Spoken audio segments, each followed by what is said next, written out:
And signature. And it's on there. Outer pen, place up on the picture. Black one stuff. This can be placed in a very tall ceiling, which is great. In my case, I'm just going to use one. All right, once you have it all wired to the desired length you want, we're going to go ahead and hook the wiring up and get this thing hung. All right, as you can see, I get it wired in there and attached to the ceiling. So the next thing, as you can see, this glass has some specific cuts in it and holes, so you can attach it to the unit itself. So we're just going to slide this up on here, like so, and there's corresponding holes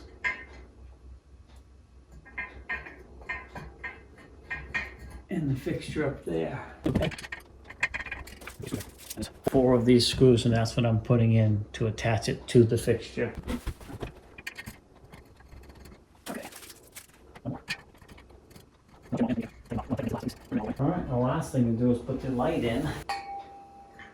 And there's enough room inside this globe to get your hand in here. There you have it. Very nice looking fixture. Definitely gonna brighten up this area here. Pretty happy with it. This thing can be hung in many different areas, and you can change the direction of that bracket depending on how you mount the bracket to the ceiling. But yeah, definitely a nice looking light. Show you up close here. Nice looking, like the bulb, like the fixture. Very nice design.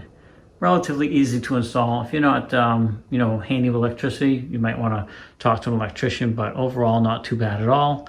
Now these guys are nice enough to send this out to me to give it a test and review and kind of show you how it gets set up.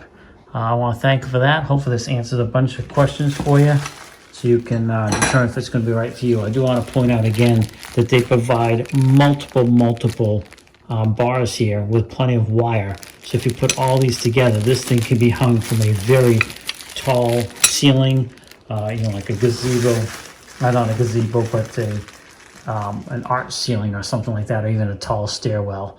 So there you have it right there. Hopefully, like I said, this answers a few questions for you.